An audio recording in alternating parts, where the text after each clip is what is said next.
एक जंगल में दो बहनें रहा करती थीं। बड़ी बहन का नाम था बेला, छोटी बहन का नाम था रानी। बड़ी बहन का एक लड़का भी था जिसका नाम था चूचू। चूचू बहुत प्यारा सा, नन्हा सा, अपनी माँ और मौसी का दुलारा था। दोनों बहनों में बहुत ही ज़्यादा प्यार था। जिस दिन चूचू की माँ खाना लेने जाती थी तो उसकी मौसी रानी वहाँ पर उसकी देखभाल करती थी, जिससे आसपास के जानवर और पक्षी उसको नुकसान नहीं पहुँचा सकते थे। जिस दिन चूचू की मौसी उसके लिए खाना लेने जाती थी तो उस दिन चूचू की माँ उसके पास रुकती थी। एक दिन चूचू की माँ खाना लेने जाती है।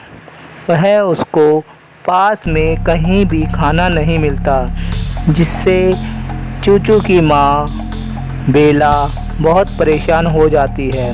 तो उसको दूर से दूर जाना पड़ता है, जिससे वह शाम हो जाती है और रानी चिड़िया और चूचू बेटा सोचने लगता है कि मेरी माँ अभी तक नहीं आई, और रानी चिड़िया भी सोचने लगती है बहन अभी आई नहीं है, पता नहीं इतनी देर क्यों लग रही है। चूचू को बहुत भूख लगी होगी, अब क्या कर सकते हैं।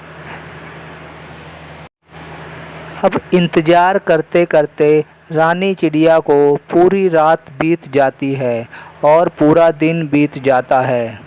वह जब सुबह होती है तो चूचू सो रहा था और सुबह ही जग जाता है, तो ची ची करने लगता है। रानी चिड़िया समझ जाती है कि बेटे चूचू को बहुत ज़्यादा भूख लगी है। तो 2 दिन हो चुके थे, जिससे वह बहुत ज़्यादा परेशान हो जाती है। तो उसको चूचू को कहीं छोड़कर जा नहीं सकती थी, इसलिए अब उसके पास कोई उपाय नहीं सूझा। इसलिए उसने आसपास दाने इकट्ठे करे और चूचू को खिला दिए। तो 2 दिन बीतने के बाद वह सोचने लगी कि अब क्या करूं, दीदी आई नहीं है, तो कुछ न कुछ मुझे करना पड़ेगा, पता लगाना पड़ेगा दीदी कहाँ है। वह दीदी की तलाश में अब वो सोचने लगी क्या करूं, तलाश में जाऊं या ना जाऊं, पर चूचू का ख्याल रखना बहुत ज़रूरी है, इसलिए अभी रहने देती हूं और इंतज़ार कर लेती हूं।